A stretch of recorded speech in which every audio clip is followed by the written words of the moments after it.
All right, guys, welcome to 3MFAers podcast.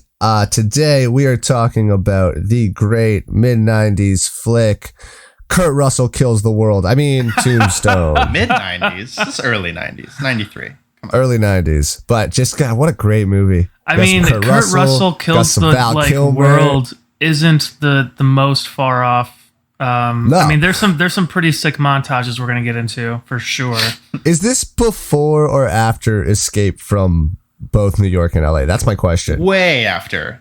Those are 80s movies. That's what I thought. Yeah. So it's it's him just channeling some snake and just murdering the world again.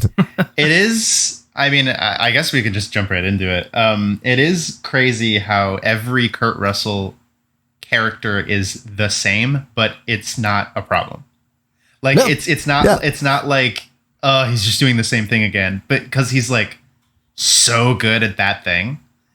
Yeah, like he's Kurt Russell. Yeah, he's Kurt Russell. But and the rest of the cast is fucking like Sam Elliott, Bill Paxton, Powers Booth, Michael Rooker, Billy Zane, like Val Kilmer. Billy Zane. I forgot Billy Zane was in it. That took me off guard watching it again. Val Kilmer, and we're going to get into that. But that's one of my favorite characters of all time. It's probably the most fleshed out of the whole movie in terms of like, in my opinion, like from beginning, middle, and end, like I cared for that character, and I'm so happy he got the, the story he did, the redemption, and then, he was, the character passes away, but, it's like, there's some resolve there, of like, yeah, he had a, Yeah, I was telling Josh before we started. It's like it's like so easy to clown on Val Kilmer because he's such like a bloated like goofball now. But like, I watched it and I was like, damn, bro, you used to be like it. Like you used to be fucking unreal.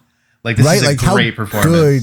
Yeah. Right? Like just so like really, really nailed. Like found the character, nailed the character. It's so interesting. Like people who don't know the movie, even like back then and even now, like the whole like I'm your Huckleberry. Like, that line was so famous. I'll be your Huckleberry. Like with this like weird accent that like you immediately know it's like, oh, he's like a Western movie character, but like nobody actually talked like that. But it's just like what we understand from cinematic language. He's like, I'll be your Huckleberry. Well, that's actually he chose to do Southern aristocrat accent is what has been written down in archive. Well, is that like his choice was to be, it was that accent anyway. Yeah, and even that idea, it's like the idea of the character like trying to sound more sophisticated all the time. But what I'm saying is like, how like we have like an example is like Shakespeare talk, like when you get up and you start talking like you know what I mean. It's like the same thing to me, where it's like, oh, we're doing a Western, we got to talk like this, and it's like, well, maybe not, but like it's based maybe in reality, but it's very theatrical, but like it is a movie and it works for what I think this movie is trying to do for sure. But it's funny because when I think Western, I also think like what Kurt Russell did, but then Bill Paxton, he did this like weird, like he was trying to do the accent, it seemed like. But he was kind of like that brother in the trio that just kind of was like after. They were all doing their own thing. And then like Sam Elliott was just, I'm using my real voice because I'm Sam Elliott. Yeah. I'm not even sure Kurt Russell was doing an accent. I'm pretty sure he was just doing Kurt Russell. It's so funny because this is the second Kurt Russell movie we've watched. And like. What was the other one? Miracle, you fucking goof. Oh, right. The greatest movie of all time, Brandon. Yeah, Brandon, your favorite. Okay, yeah, no, and exactly. Tell me that he's not doing the exact same voice as he's doing in Miracle. Well, but he's more like Minnesota. Like in that movie, he's doing more of an accent than he is in the Western. Exactly. I think Brandon's making a joke. You're making a joke, right? This is a Western, but it's also a genre of film that I like to say. It's coined mustache exploitation. Which were all good. Real, by the way. Time out.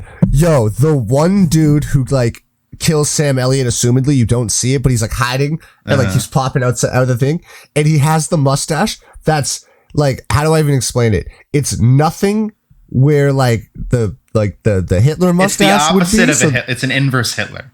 It's the craziest thing I've ever seen. The sides, right? It's just the sides of his mouth are like mustached. It's the craziest thing I've ever seen. You see him very, very prominently in the very first scene when they all kind of raid up onto this supposedly like Mexican wedding, and kind of raid their food and things like that. Yeah. Is probably the most ridiculous scene of the movie. You jump right in, you're like, the fuck is happening here? Yeah, when the movie started and it was like, oh, we're killing a bunch of Mexican or Indian Americans and we're gonna like imply sexual violence on this. It's just like, oh, this is what it's gonna fucking be the whole time. Come on. And then it like but then it wasn't. That, but it's still like it's like ugh. And then 90s, jump to the brothers like reunion at the train station, and then that with the music, with the happy like, hey Wyatt, what's up? We haven't seen you in so long. And then they turn. There's a moment where they turn to see their reflection in the window. Yes. And it's like this, and they try and talk about it, and Wyatt's like, shh, just watch. Look how beautiful this is. But it's them and their three wives. I'm glad you brought that up because a photo takes 72 hours to take. Sure. Well, photos take 72 hours, and they also steal your soul. So like we're not taking but 2 reasons. But it's interesting because I had this thought as like, because it takes a while to get going. Like I would say like it doesn't really get interesting, quote unquote. It's a slow start for like 40 minutes. But what it is you're like establishing the town and the characters, and I forget that like. So, Josh, in theater history class, we talked a lot about how, and this will be a tie-in for something else I know you guys want to talk about, when we study like the Greeks and the Romans and mythology, and it's like how all of these cultures and writers, it was the same stories and the same characters, and they had like just different takes on it, and you would interpret it in different ways.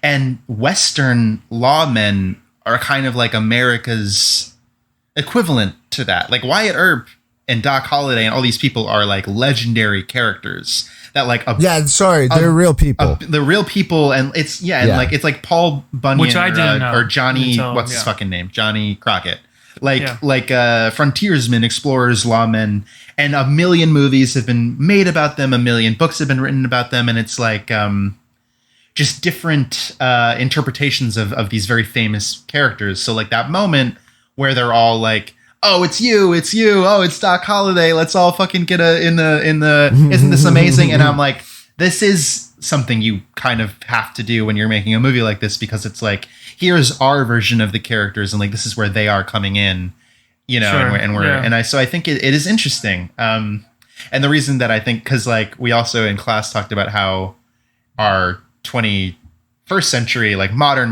version of that is comic books. Which brings us to our first slight little detour. If you guys want to take it away. A couple. So DC, there's a lot, by the way, not just what you're thinking, because we're gonna have more to talk about than that. So sorry, Josh, go on. What Caleb is sheepishly referring to is that I just showed him The Batman movie trailer that premiered at DC Fandom, and it was our first look at kind of. Matt Reeves, right? He's the director, yes. His version of Batman with Robert Pattinson, and it's dark, gritty. It's it's DC, but it's for me, it's interesting because we're seeing a different kind of portrayal of Bruce Wayne. I think from the trailer, he's oily, he's a little greasy, he's a skinnier, kind of lanky Bruce Wayne, and it piqued my interest in terms of where they're going with it, Yeah, I mean, we talked about this especially a lot because we ended up talking about Pattinson a good amount on here. He's a good actor. He's in everything. But especially when we were, doing Good Times. I think that's why we did Good Times, right? That's why I picked it, I think. I don't know. We did Good Time. He's giving me a little. You like to add an S, Brandon.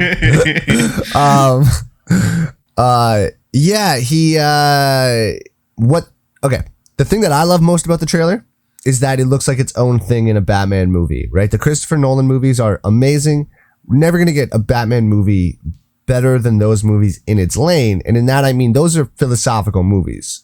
It's Christopher Nolan. He's a larger point. Each one has a large, that's what he's going after. That's what he always goes after. This looks like we are getting a Batman mystery. Like it might as well be like a 2-part Batman the Animated Series episode. And I mean that in the best way. Like it looks like you're meaning you think they're leaning into the more detective. Well, they've already, I mean, that was the starting point of where they were started talking about it. So like we know that they are, but just with the trailer even more so, it was like, oh, this is like a straight up Batman mystery, like early in his career. And I love it. I fucking love it. I'm so into it. It looks amazing. Everybody in it looks incredible. I mean, that cast is outrageous.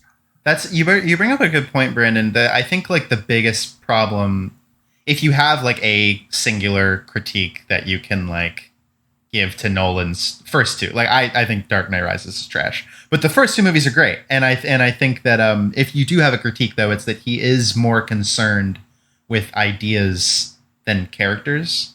And right, and that goes across all of his movies. All of his movies for sure. But in a movie like Batman, where like I don't know, I do agree to a point that it seems like this.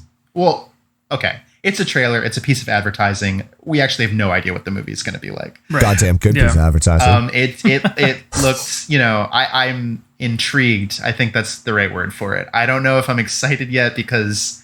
Josh, you say it looks like they're doing something different. It looks exactly like the rest of the DC stuff to me. It's like dark, unnecessarily gritty and grim.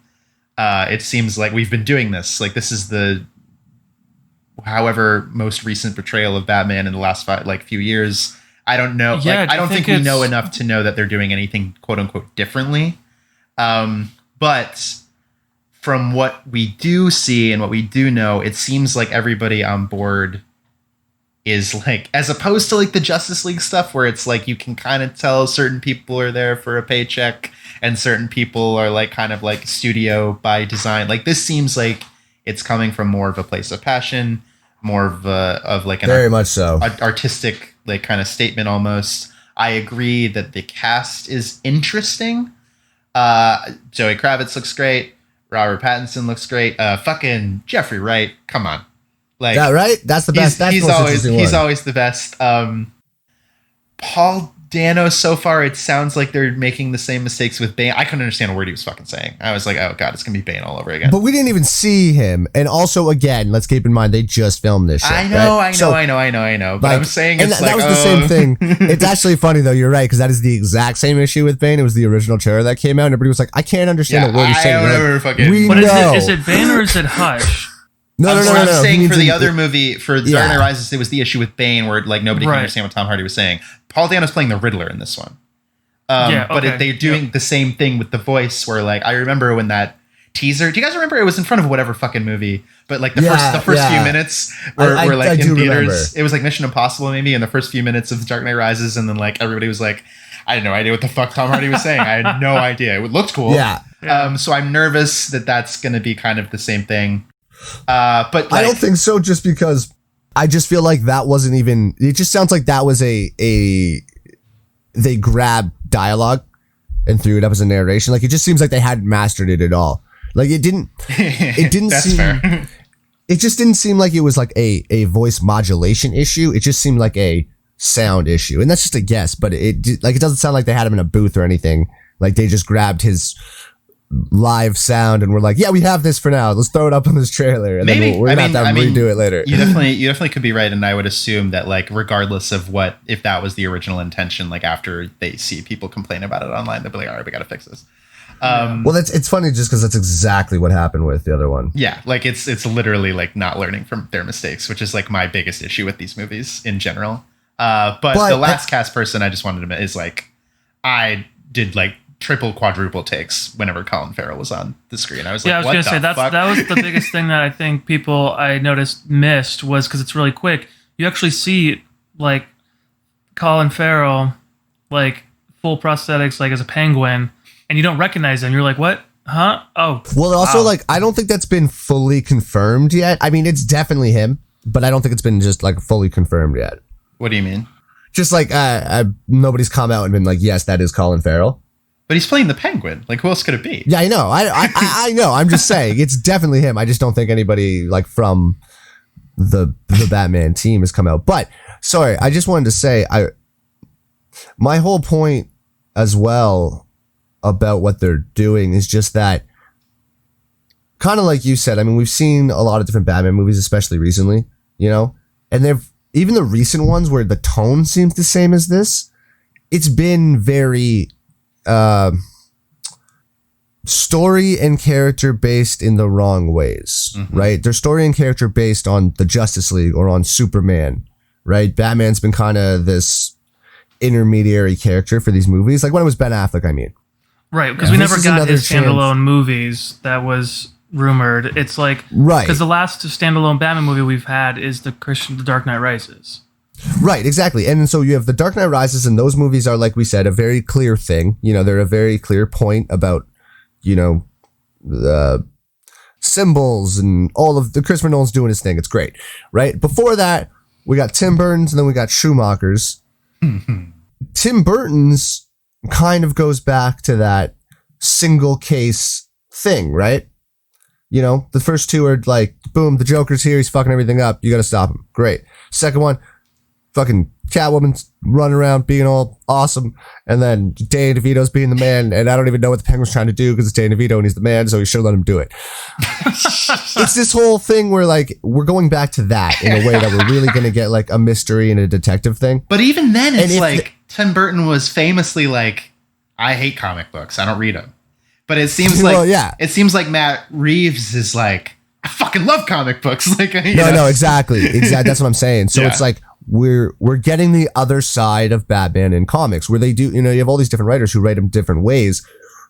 I don't think I've ever seen a Batman movie that's leaning this direction, which is what really interests me. Is that that's I don't think the detective. I mean, we think, you know, and it also it looks very, you know, DC, which I don't think is a bad thing or should be a critique, but it'll be interesting to see how far Matt Reeves goes with the real dark, real gritty, real hey, this is what DC could be instead of the Joss Whedon makeover that Justice League had, which that trailer came out by the way. Hold on, can we get to that in a second? Because I definitely want to talk about that. But I just want to say about what you were talking about right then, and if you guys didn't feel this way, correct me. But at the end of that trailer, you have Pattinson come out in the bat suit, right? And all those guys are like, who the fuck are you?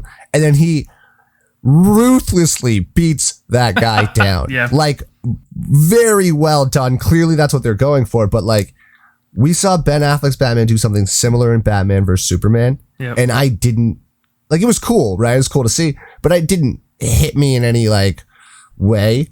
That moment with Pattinson in that trailer, I was like, I don't know what I don't know what they did. I don't know. It looked like they maybe sped it up a little bit, like him doing the fighting, but it just looked so ruthless. Well, yeah, I know. I definitely had that moment of like, oh fuck, because he goes back in it again for a couple more hits at the end. You're like, right. And so, but like, we're also thinking like, is this, you know, because Ben Affleck's Batman, you know, was a little bit older. You know, we never got his like trilogy or whatever Ben Affleck wanted to do with it, but.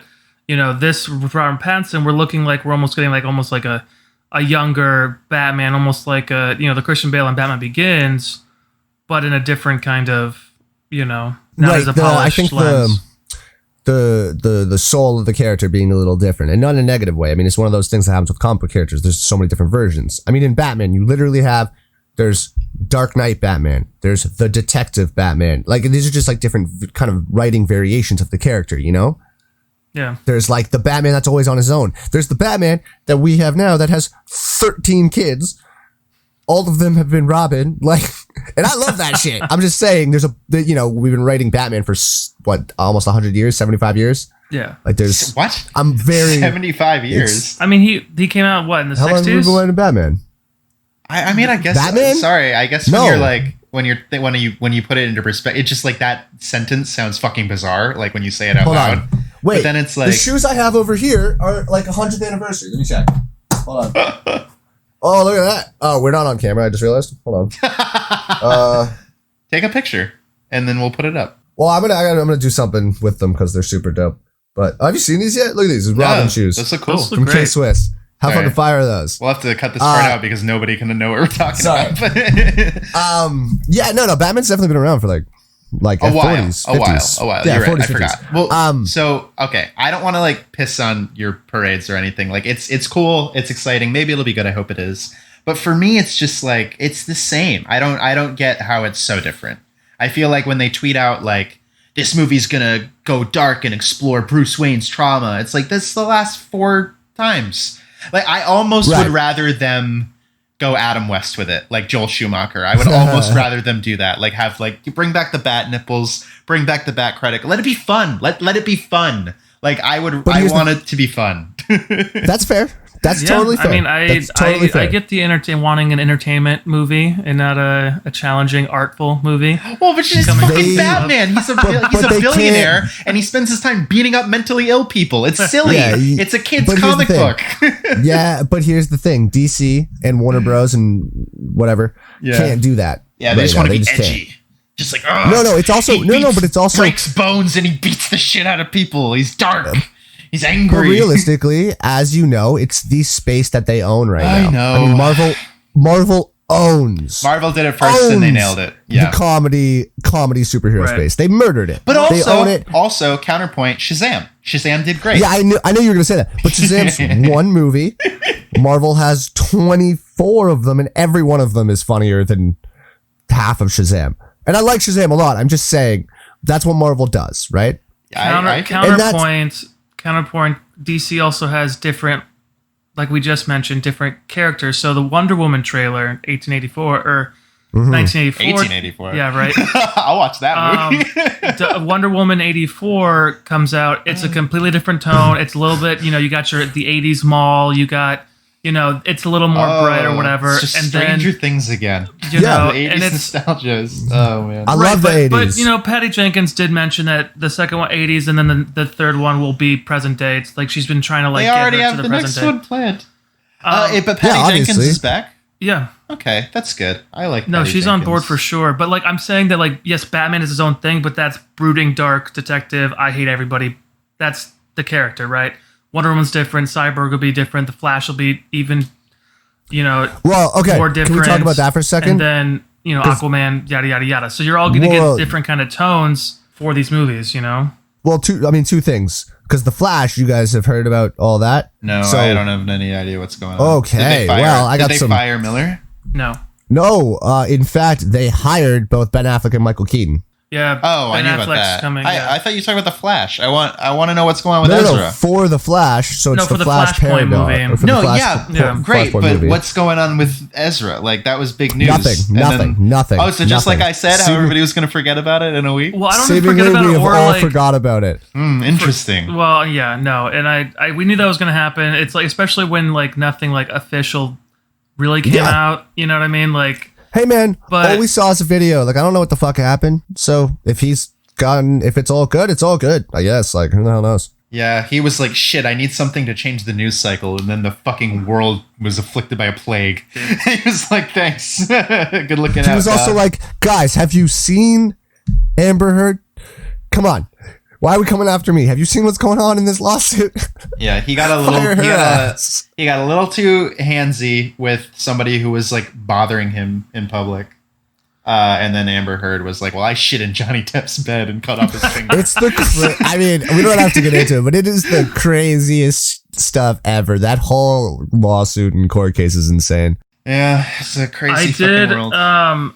But a couple things, the Snyder Cut trailer did come out. Yes. You saw a hint of Darkseid. I think the story is that this is kind of before Darkseid becomes the armored Darkseid. That's why we don't see him in the armor. And there's some lore Josh, about it. I don't know much about the Darkseid. Yeah, Josh, I think that's a flashback. Okay. And I think but two scenes that are added to the trailer that I love was that you actually get Iris West. Barry Allen saves Iris West in some, accident innocent. So I'm like, oh, cool, great. They have the major love interest for more Barry. Characters to keep track of. Great. But you don't really have to keep track of. Oh god, okay, Brandon, I'm talking but again, I'm gonna. Cyborg has his football scene. You get some of his backstory and a lot of scenes with his dad and things like that. So I'm really looking forward to the beefing up of that. That's going to be the big one, right? Especially with what happened with Ray Fisher coming out and saying that Joss Whedon and the rest of them were all abusive. I want to make sure I'm saying the right thing. I can't remember exactly what his tweet said, but he didn't say they were racist, right? He didn't claim they were racist. He said they were being abusive. I just want to make sure I'm saying the right thing. I don't have it in front of me, but what I remember him saying was that I think Ray Fisher was just commenting that Joss Whedon spent a good part of the 90s and pretty much all of the 2000s, building this reputation of himself as being like this like hyper agreeable, like very feminist, like kind of like spokesperson ally type guy. But there's always been these like rumblings about how he was like an asshole behind the scenes and rude and dismissive and mean. And so by like saying abusive, I think that has like a lot of connotations to it now. Yeah, no, I'm not saying. I know you're not. I know. But I just want to make sure. So I think what he was saying is like, yeah, he's not a nice person. He's actually an asshole. He was very rude, and I feel like, he never said racist. He never said any of these things, but he said enough that kind of, he's like, I just want to like illuminate that he is not this like flawless character that he paints himself to be. And I think that sucks because like, I like Buffy. I like Firefly. Like, I enjoy the first Avengers movie for what it is. Like, and it's a bummer when these people that you admire and make stuff that you like turn out to be, but at the same time, like, fuck that guy then. Like, if he's an asshole, then like, fuck him. Well, that's the thing. And it's like, okay, if he's being an asshole, right? And that's like the line, right? Because it's not illegal to be an asshole.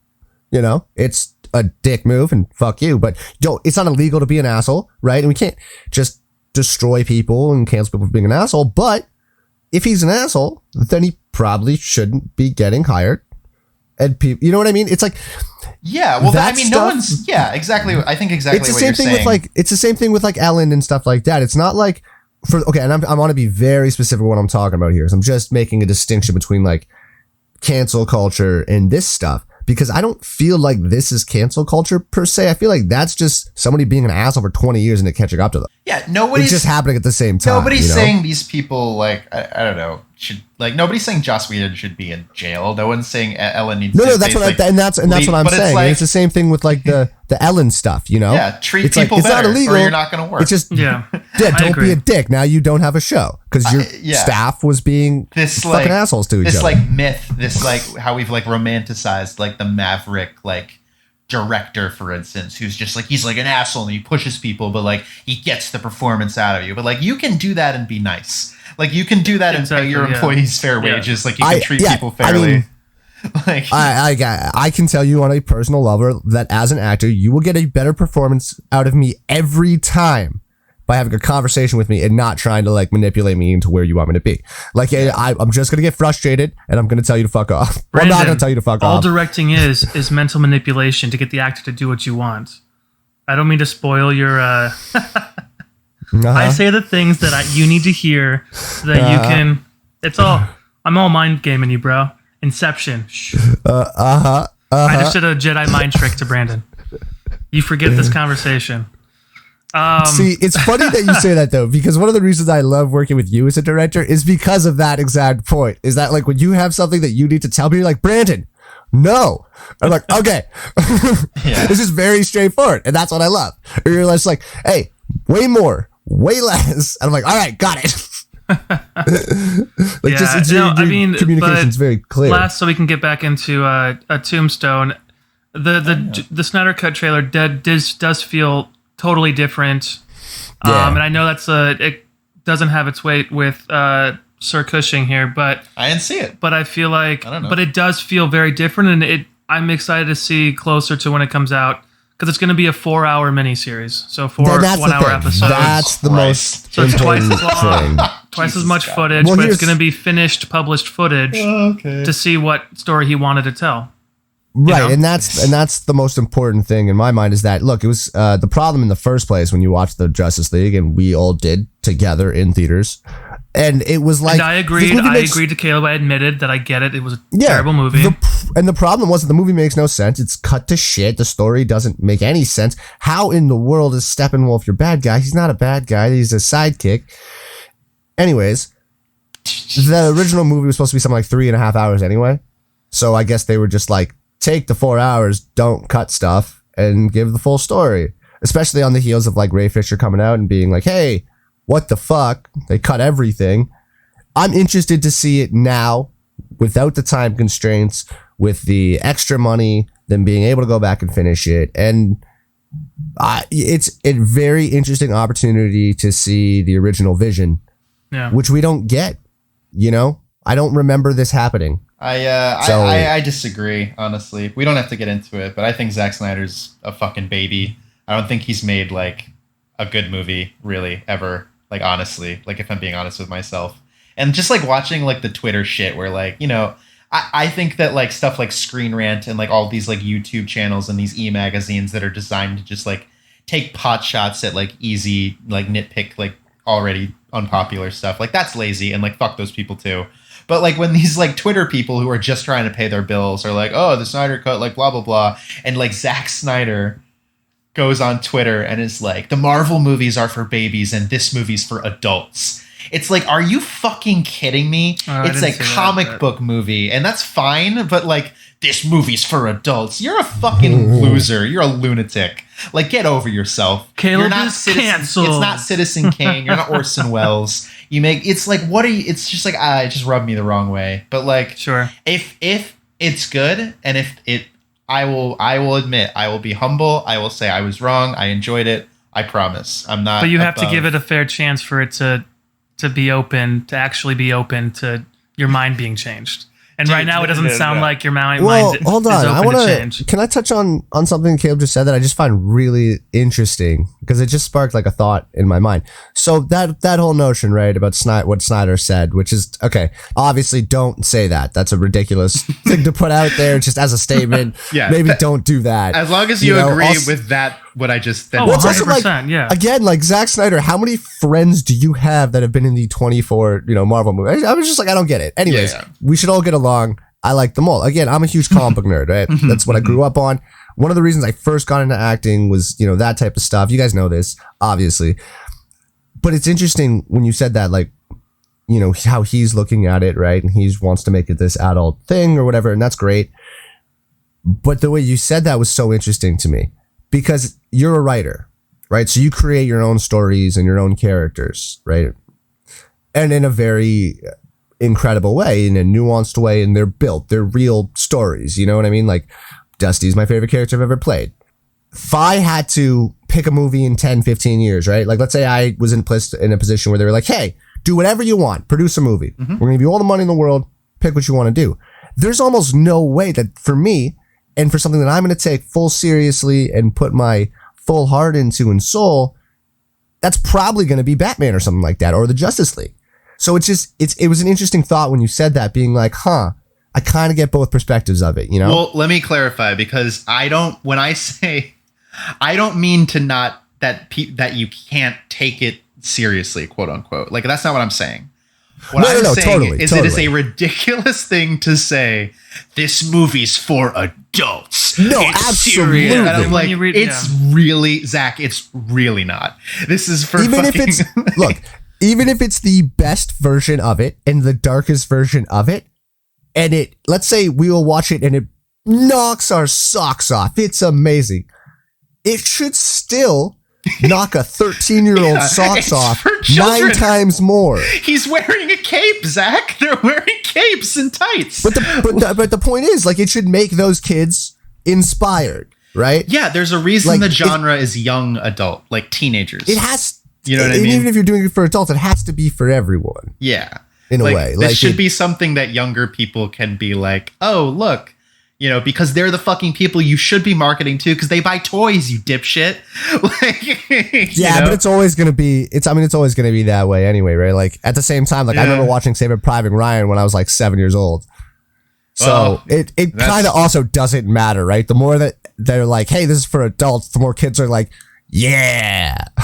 Yeah.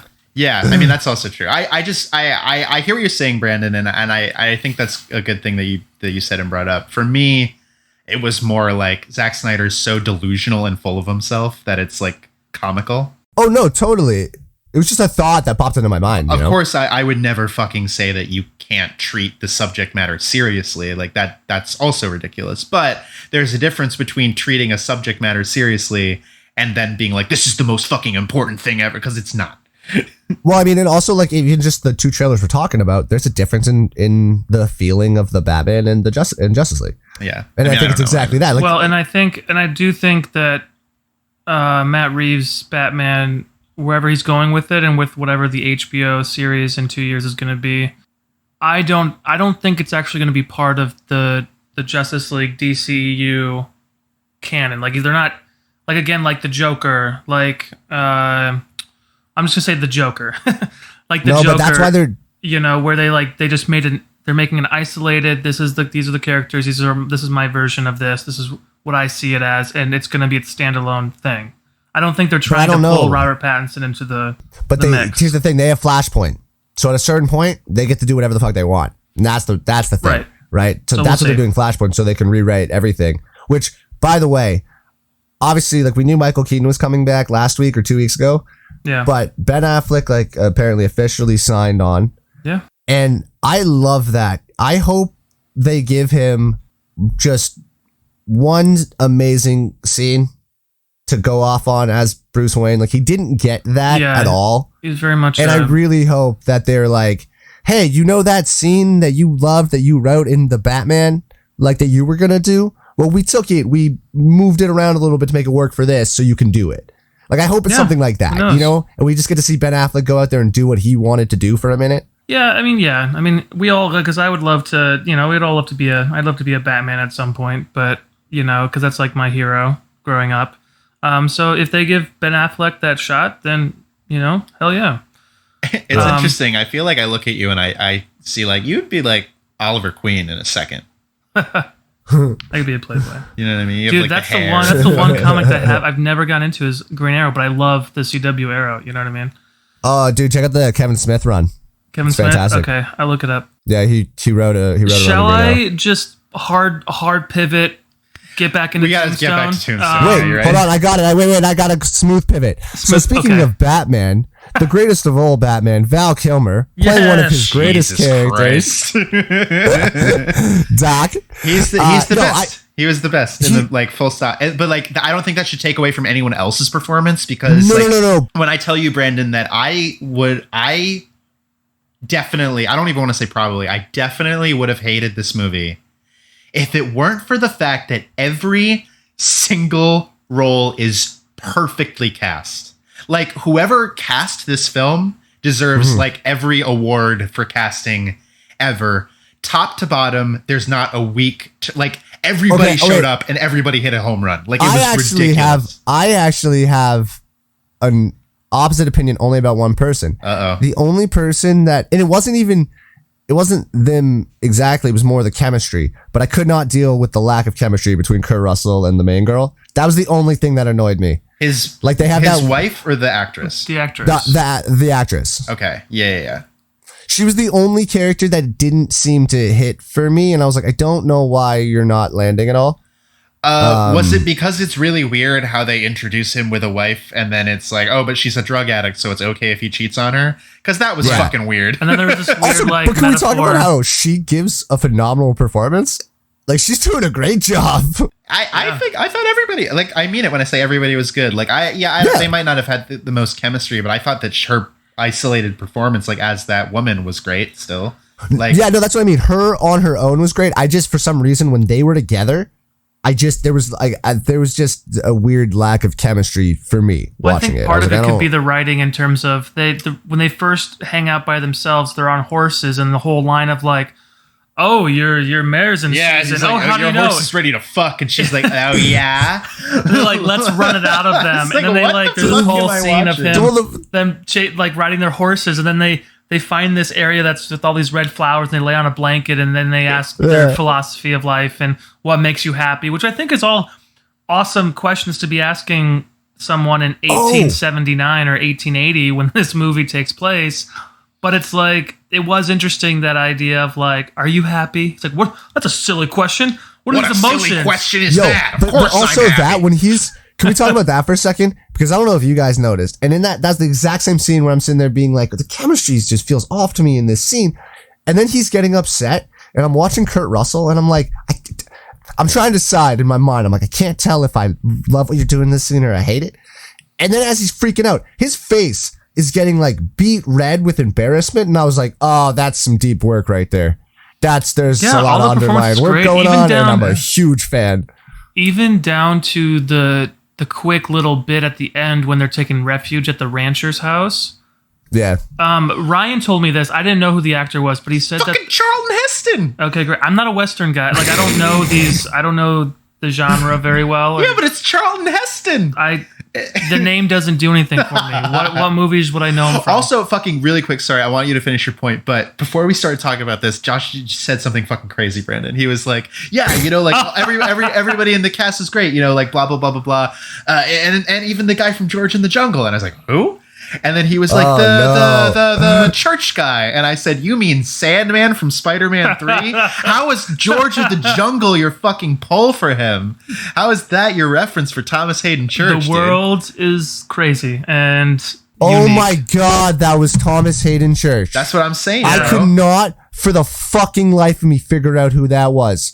Because he's so young. He was way younger. He didn't have any of his Sandman wrinkles. I could not and I was looking at the blonde guy, the one who ends up pulling his gun on Doc, right? Yeah. In the shootout. Yeah. I was sitting there the entire movie being like, you look so familiar. Who the fuck is this guy? Oh, that's crazy. Wow. Yeah, but I told Caleb, I countered that with, it is interesting though, when you first see an actor, you're like, oh, where do I know him from? Right. And the first thing that popped in my head, for whatever reason, when I first watched this movie, was George of the fucking Jungle. And the Brendan Fraser one? What? The Brendan Fraser one or a different one? Yeah, the Brendan Fraser one. Is there a different one? I figured there. I think there are. I think there's. You know what? No, I'm just thinking. But George of the Jungle is that. There's only one George of the Jungle. So it's funny. But to my point though is that, like what to Caleb's point of like the cast being stacked, like I don't, bring in one of the most, famous Western actors as just like this character that like has a predominant role in the part of the story where they need to find refuge and before the final montage of taking out the cowboys or whatever. And I thought it was great. I do think, to Caleb's point last episode when he said the quintessential dad movie. Yeah. After watching it, that's all I could think about is the one-liners. It's the guns. It's the girls. It's the the cowboys and it's just Dads everywhere like watch this movie like on Sunday afternoons like with Heinekens in their hands and being like on TNT, you know what I mean, or like AMC, and sitting there being like, "I'll be your Huckleberry." Like, I'll be your Huckleberry. Or like one of the lines I wrote down was when Kurt Russell's like, "Slow down, kid. I'm sorry. First off, I'm not your kid." And oh god, what was it? Well, then he bashes him in the face. Oh, he's like, "Easy, kid. I'm sorry." He's like, "I'm not easy, and I ain't your kid. And you can take that 'I'm sorry' and shove it up your ass." And I'm like, Jesus Christ. Like, everybody's so confrontational. Everybody is so and that's what I thought really worked, right? Is because there's a shit ton of that, right? But then you have Doc roaming around just dropping super calm lines on everyone during that. So like, I think it's either just before or just after that when the guy comes out with a shotgun to shoot Wyatt and Doc comes out and knows the guy. Yeah. And it's the first time Doc and them see each other for the first, since they moved back to town. Yep. And Doc just starts talking to him. And then he starts talking like Wyatt and the brothers. And just like, it's just showing the difference between like those four and everybody else running around and their kind of calmness in the situation. Yeah. Was Val really Kilmer was like, get the fuck out of here. Like, this guy who's like ready to murder but he's like, hey, just give me your gun and get the fuck out. Mind you, Kurt Russell just got done slapping the shit out of him in the Oriental do like, something game or you're gonna stand there and bleed. It's like, oh my god, do it. Whatever. Are you gonna jerk that pistol? It's so. And look, okay, so actually, you know what? This is what I mean. This movie has stakes, right? Like, it gets dramatic and there's tension. But there's also, like, this is what a Batman movie should be like. It's goofy, and, like, there's one-liners, and it's, like, fun and silly while it's also, like, serious. Do you know what I mean? Like, yes, I know what you mean. Personally, I disagree, but I know what you mean. I know what you mean. I just think Batman is not that character anymore, where it was for sure, but now we've gone too far, and there's a host of other characters to do that with. Well, I'll also argue with the amount of physical comic books, Batman comic books that I have personally read. Batman is not the character to be fun and to be joking around. That's what I was just gonna say too, Josh. But by the way, like you're right, I've Caleb, never read a Batman comic where I was like, Batman, that one-liner. You know what I mean? But Josh, his cast of characters around him are sure, right? yeah, Dick Grayson, Jason Todd, all those guys. So I think there is a place for that, Caleb. It's just in the future. They need a well-established world for Batman first, and then you can bring in the cast of crew around him that can be hilarious. I mean, you can get a hilarious Alfred in there to change the whole movie. You remember when they tried to do that with Jeremy Irons, and he was just like murdering people with the Batmobile, and he was like, "Oh my!" Like, it's like, what the fuck are you doing? Like, sorry. Anyway, Tombstone. Yes. What about when Doc is like the guy does the whole crazy gun show on him, and then Doc has like his little cup and he does it like great.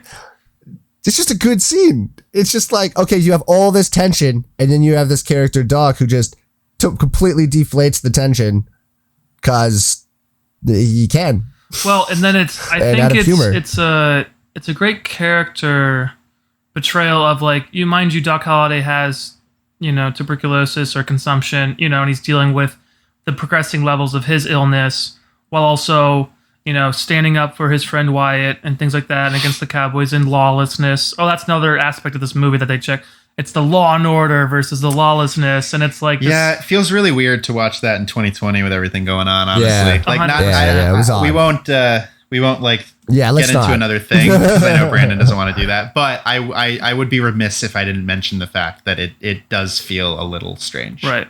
Where it's this idea of I told Ryan when we were watching it on Sunday that I can understand certain parts of the country that would take a movie like the Western, right? The Western genre and this like idea of like the Wild West and being able to like start up, because that's the whole thing with Tombstone, right? It was like one of the most booming cities in the West at the time where, you go there, you can make a name for yourself, you can get into business, you can, and you get in a fight and shoot somebody and then just get your gun taken away by the sheriff or whatever and be like, yeah, you have to do it.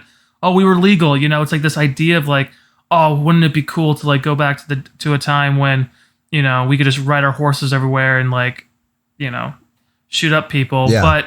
But in this movie, I think what helps counter just the masturbatoriness of like old Wild West kind of that mentality, the vibrato, is that you have a close relationship between the brothers, right. Taking away the whole Shawshank Redemption scene in the rain with the blood on his hands, and he's like, "Get away from me!" It's like, oh my god! Whoa, Kurt! Whoa! There is a. I was surprised at the level of like emotional resonance in the movie. Like, it's a very weird tone. Like, there is like a lot of like kind of like soap opera-esque like melodrama, and I don't think it's bad necessarily. It's like Tombstone, the posters, the four guys walking into the shootout. It's like, but it's like really sappy. Like, this movie ends on a square dance in the snow. Yeah. Like, it's kind of like cheesy. Well, and it's then interesting.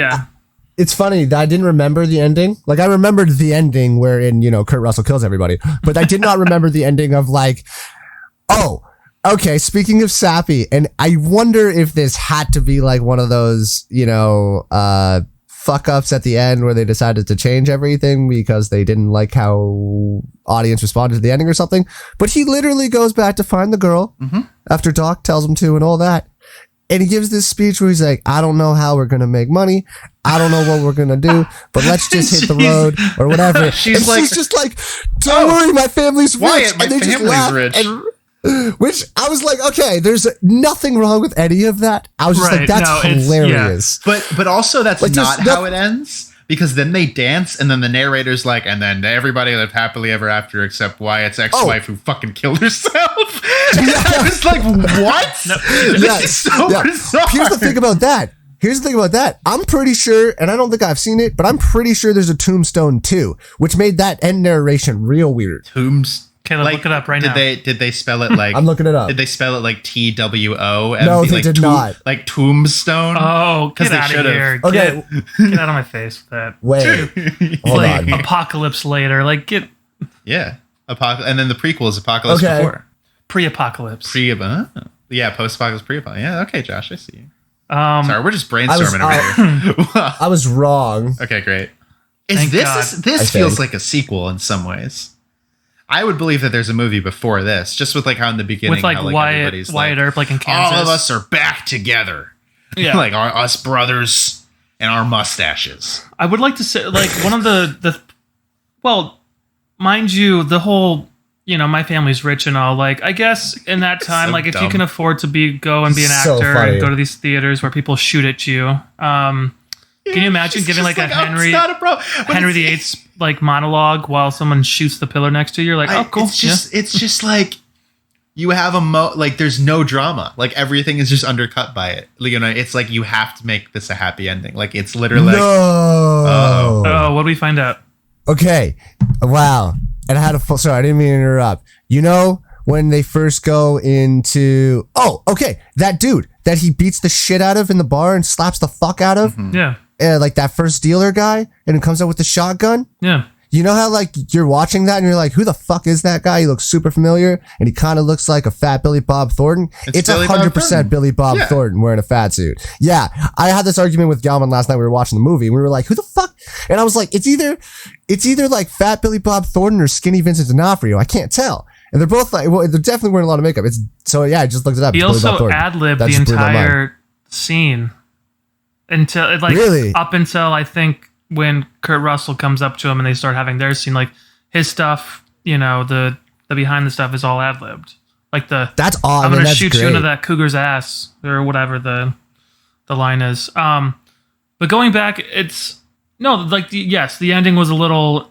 That's why when you talk about structurally as a story, you have your stasis, you have your intrusion, you have your your conflict to the climax, and then you have the new stasis. It's like, and then in the most basic dramatic structure form, I do enjoy that going into leaning into the dad kind of movie is that there's not one, but two montages of them just murdering all the cowboys. And nobody, in my opinion, nobody aims in this movie.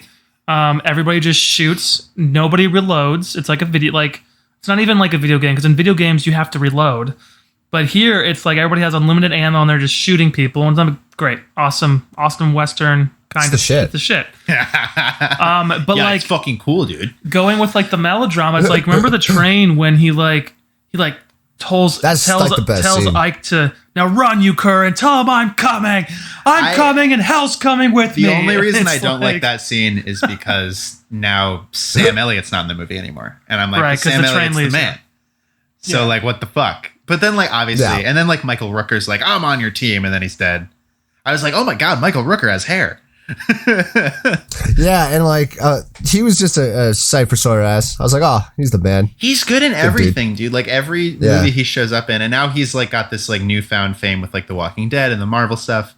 But he used to be that guy. He was that character actor guy who was in everything. Yeah, who's just in everything. Yeah. And then he's Frank awesome. Darabont was like, yeah, you can be in one episode of The Walking Dead, and then him and Norman Reedus were like, oh no, we're taking over the show.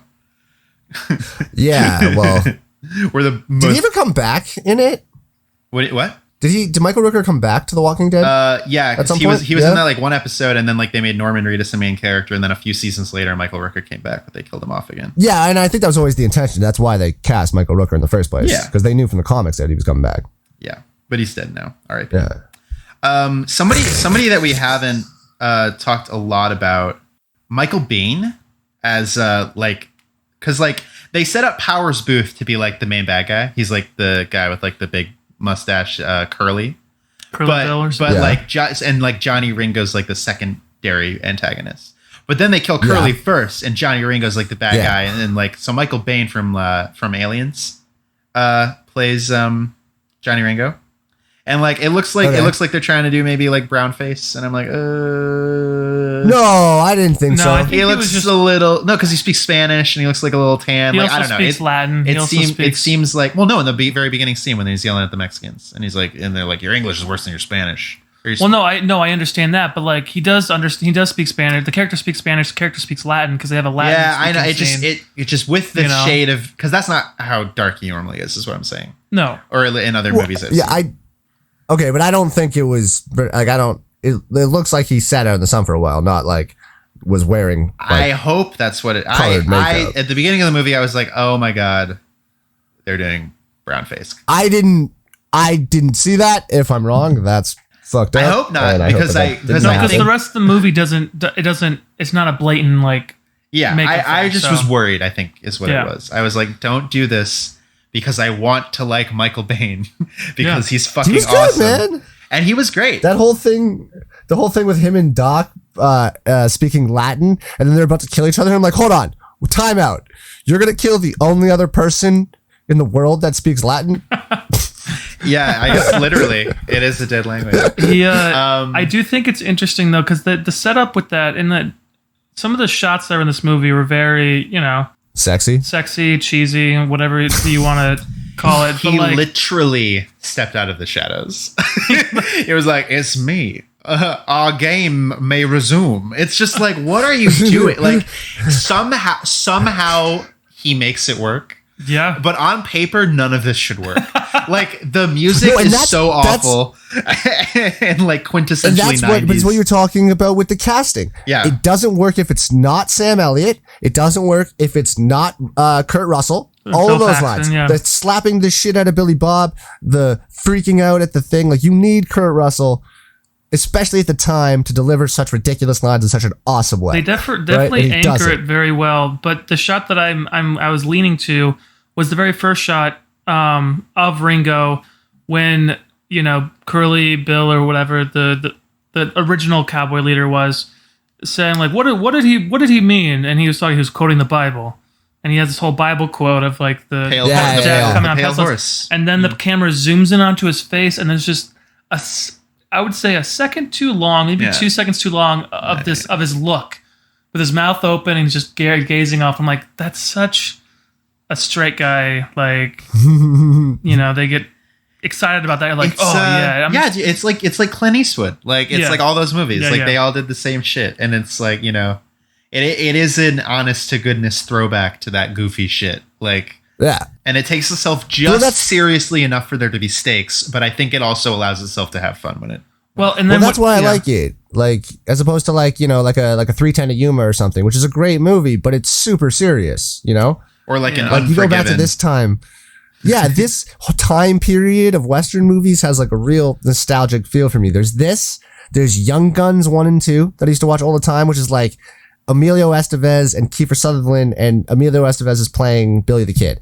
Mm-hmm. And it's great. It's awesome. And it's him running around being Billy the Kid and like a little jackass and having the best time. Sure. And it's just a fun movie. And like, it has a very similar feel to Tombstone as opposed to, not as opposed to, but except for like the, seriousness at the end, I guess. But yeah. But it all helps. Like Doc Holliday's death, Val Kilmer's death at the end did when they were playing cards when he was in the bed and he was like, I don't want to play anymore. And Kurt Russell's like trying to make things happen and like, old times, not to think about the seriousness of it. And then I'm like, fuck. Yeah, that was a dope scene. I was surprised surprised at how sappy it was. Like they really like went for it. Like they really were like, these people are friends. And it's interesting because I think if this movie was made today, again, they wouldn't have gone that way. It would have been grimdark. It would have been fucking like Brandon, like you were saying, like 310 to Yuma, where like everybody's just fucking getting their heads blown off, and it's like very like dramatic and like and horrible and grim. Yeah, I mean, if you were making a Wyatt Earp movie right now, it's gonna be like fucking I don't know, it'll be like fucking Christopher Nolan type movie. I was literally about to say that they would just have like fucking Christian Bale do it and yell at That's everybody. What I mean. It'd be like Saving Private Ryan, Dunkirk, like that type of thing. You turn it into this whole super serious thing, which is also great. I just love the fact that we have this one from like the mid 90s. It's super fun. Like you have all the ridiculousness. Early 90s, Brandon. I'm sorry. It's early 90s. Last time I said early 90s, you said mid 90s. No, I said the exact same thing. Time. You said mid 90s. I corrected you. Can we check the tape? We will, motherfucker. I'll be right. When I'll be back and edit it, I'll text you guys. Can we? I was doing some research on it a little bit. Val Kilmer does mention at some point that Kurt Russell may or may not have actually directed this movie. Do you guys know that kind of? Well, so what's that story? The person who's credited is George. By the way, George Cosmatos, who I didn't realize, but that's Panos Cosmatos' dad. And I don't know if you guys know who Panos Cosmatos is, but he made this movie a couple years ago called Mandy, starring Nicolas Cage. And it's like the ultimate Nicolas Cage movie. Have you guys seen it? No. Okay. Is that what we're doing next week? Information for me. I don't know. We'll see. But sorry. So I just thought that was fucking incredible because if you know Mandy or if you know Beyond the Black Rainbow, it's just like normally I really hate nepotism and I find it annoying that like people find success in Hollywood through family. But in this case, Panos Cosmatos is such a fucking fantastic Greek little weirdo that I'm like, yes, I'm glad that he got into the industry this way. But I know that, so that's all to say that George Cosmatos was credited, but I did read, Josh, there was a lot of like fuckery, like he wasn't even supposed to be the original director. And right, the original director was either fired or quit. Quits, like, and then, yeah, there's like rumors that like Kurt Russell like shadow directed like a lot of scenes, which I think is fucking cool because it's really hard to act in a movie. It's really hard to direct a movie, and it's extremely hard to do both of those things at the same time. So if that's true, like even if it was just like a few or most of the scenes, like that's incredible. It's super impressive. Yeah. Which was why it makes sense that he, has so many like flattering close-ups. Sure. Kurt Russell's like, no, pull in, get my face, get my mustache. I mean, I think about these like close-ups and stuff. Like I did an audition tape yesterday, which, by the way, small tangent, Brandon, I have to go buy a new light bulb because I knocked over my bounce light stand and it fell on the floor, and it was my fault. I was an idiot and tried because I was sitting at the table doing it, and I had tried to prop it up on like a stool and like a garbage can, and I must have done something and it caught. And anyway, have to buy a new light bulb. But this idea of like, the audition tape itself asked for like head to like waist, but the guy's sitting at a desk, right? So I got as much as I could without getting all of my janky ass wall in my backdrop. You know what I mean? Because I don't have a big enough backdrop yet. And so with these movies and these like extreme close-ups, like from bottom chin to like eyebrow, it's it's just really funny because in a camera, like a professional grade camera, like a Red or something. I mean, they didn't have a Red back in the 90s, but with whatever the camera they had, I mean, obviously they had the lens to zoom in to get that without losing anything. But I'm just thinking of like doing shit on my phone and realizing how close I'm going to have to get to an actor's face to get like a real close up, It's an interesting idea that I just had a thought. No, it's very interesting. Like it's especially, I mean, I don't think it's the camera's not that close ever. You know what I mean? Yeah. Like what classes did we have together in first year? Voice for sure. Yeah. I think. So Company X, baby. I don't know if you guys remember, but I couldn't project at all or anything because I never had to, because everything I had done before was like short films or whatever, movies that were so much of it was in close up. Yeah. Yeah. And so like just that was like, that's what I knew originally in acting. Like, I don't know if you remember how many times you had to be like, yo, you have to be bigger. This is theater. You do realize that, like, are you sure? People have to be able to hear you, right? And I'd be like, wait, are you sure they're not just going to see me like move my eye a little bit? You're like, no. No, not at all. But it's just such a different, it's such a different medium in a way. I mean, it's all the same. It's just different levels of it, but it's different. Yeah, it literally is. But Josh, I've also been having a lot of problems, by the way, with setting up shots for these auditions. And like, I do have like a full setup and all, like using my phone and stuff. It's still things are getting really specific, which is good. But at the same time, like I'm getting a lot of commercial auditions, which are fun.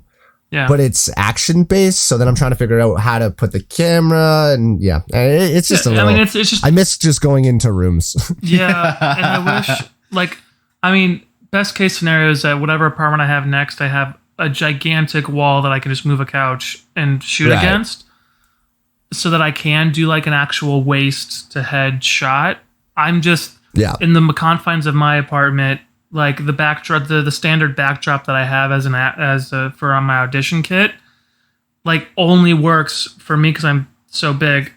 Is from like the armpit to is like the perfect kind of medium shot or whatever. It's tough, and then I don't know if you have problems with slates too, but getting the full body shot is like, okay, well, Well, the good thing about that is that the boot camp or the class that I took off that Zoom from the studio over the summer, the woman I did it with, she mentioned, and in her experience, and she's regulars on all these TV shows and stuff like that, studio member, she said that with the full body shot, they're a lot more forgiving in terms of like what's in the frame. Like they just want to see the body. They're not, they understand that, your apartment's your apartment or whatever. Like if you have to do like in a hallway or by a door between two doors, like as long as you get that full body look, then you're good for your slate. And then when you get to the actual frame, that's when it looks the professional kind of situation. My issue that I'm having, and I'm sorry I got into this whole audition thing. I forget the different shots in the movie.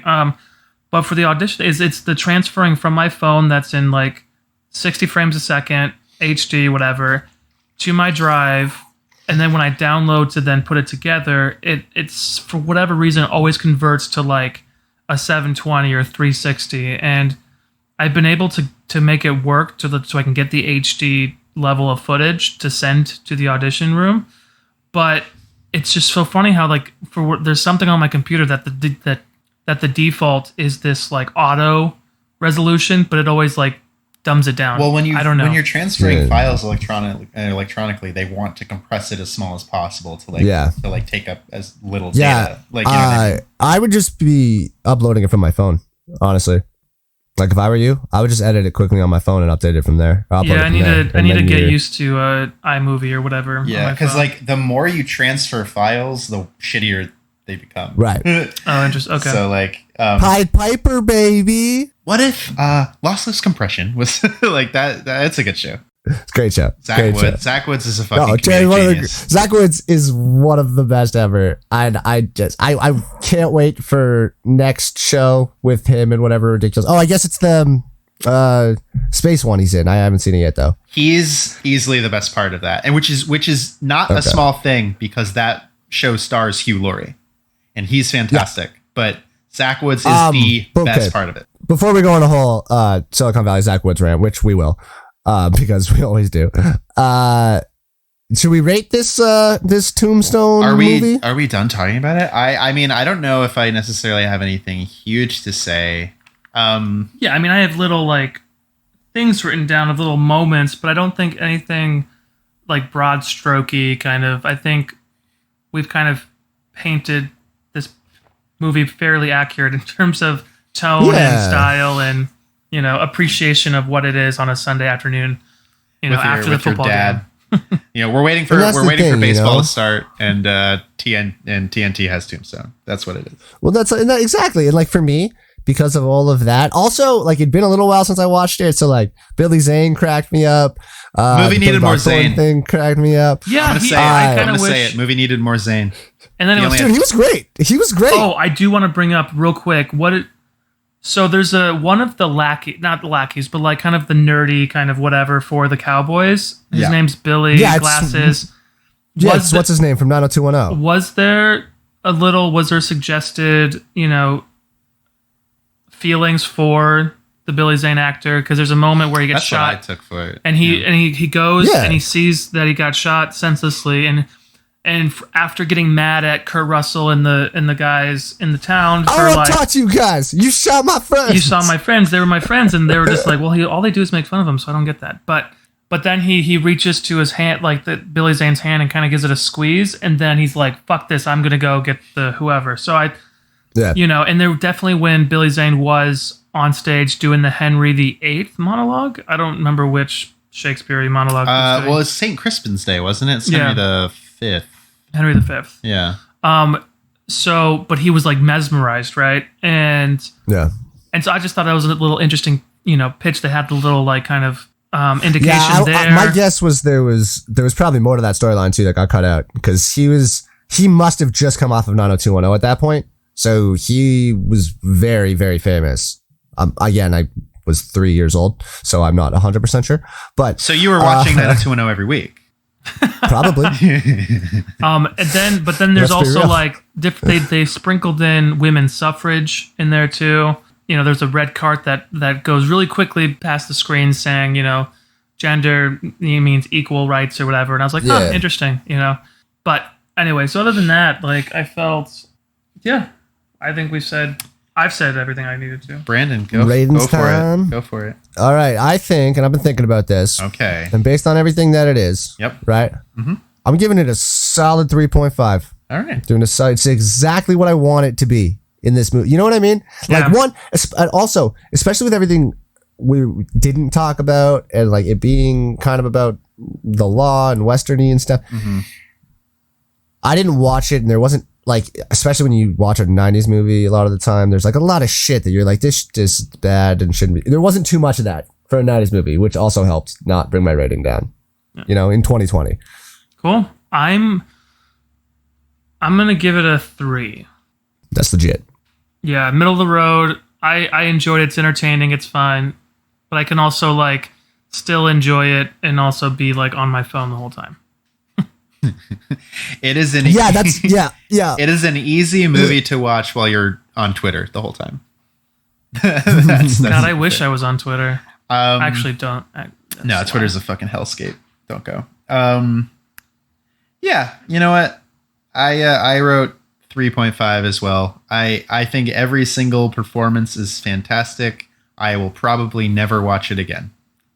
I will look up Val Kilmer highlight reels on YouTube, but I will. I was just going to say that. Scenes. But I was just going to say that. I will never probably watch the movie again. But Brandon, thank you for recommending it. I always like watching movies for the first time. Yeah, no, and I thought you would enjoy it. Like I thought you both would enjoy it. Just in that, like it's a fun movie.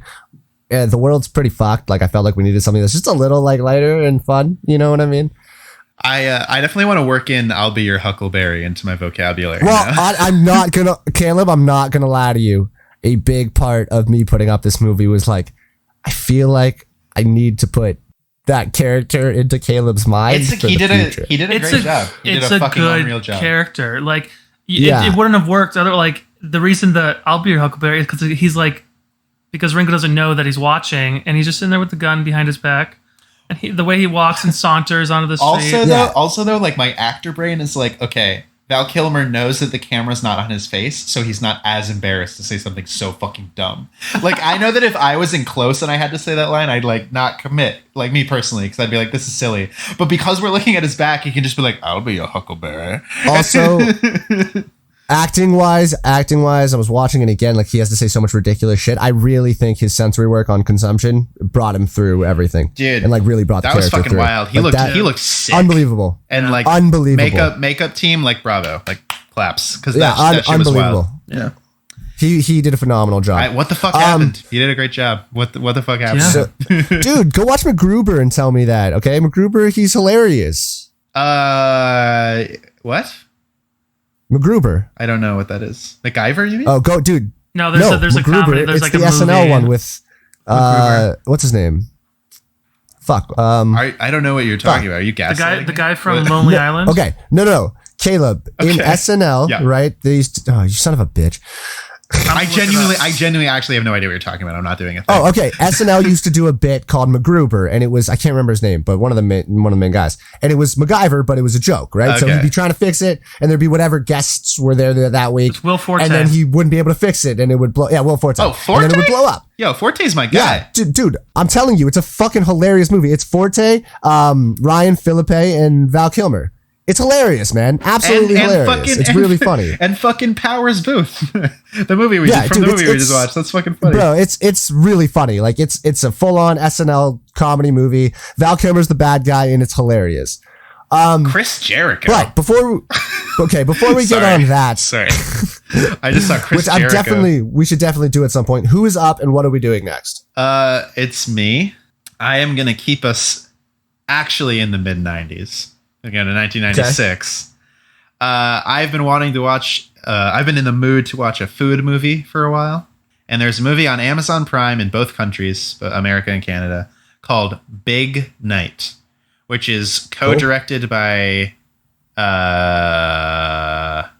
God, I don't remember it. Campbell Scott and the one and only Quarantine Daddy, Stanley Tucci himself. Yeah. Who also stars in the movie with Tony Shalhoub. And, love it. I'm in. I am really excited because this is Brandon. It's another one that's like mostly like light, keeping it fun for a week. Love it. And I think this movie's great. I think that you guys will both enjoy it too. Big Night. I'm pumped. Big Night. NIGHT. I'm assuming. Yeah, like big, like Big Night, like at night. All right. I wanted to. Next week, Big Night it is. Thank you guys for joining us on 3M Affairs podcast. Like, subscribe, check us out on YouTube, Apple Podcasts, Google Podcasts, Spotify, Castbox. What was the Spanish one you found, Caleb? Pretty much anywhere that you can find podcasts. Yeah, I have no idea. We might be translated into another language. We're not sure yet. Dude, I want to know who's going to dub me. If you hear us in other languages, that would be cool. So let us know. Guys? No, I mean, you could find me anywhere, social media, minus Twitter, Instagram, Facebook. Yeah. Sorry, you caught me mid-yawn. He's so excited to promote himself. Find Caleb mid-yawn. Find me mid-yawn, always, at Letterboxd. Come to Letterboxd. I know that it's like the same 4 people that like do everything on Letterboxd, but it can be more than that. Join me. We'll do our own little thing. It's fun. You guys should get on. It's great. It's like all of the best parts of Facebook without the neo-Nazis. Okay, I'll check it out. All right. On that note, thank you guys once again for tuning in to 3M Affairs podcast. Catch us next week for a little Stanley Tucci action. Yes. And we're going back to the mid-90s with, what's the movie? Big Night. Big Night. All right. Bye.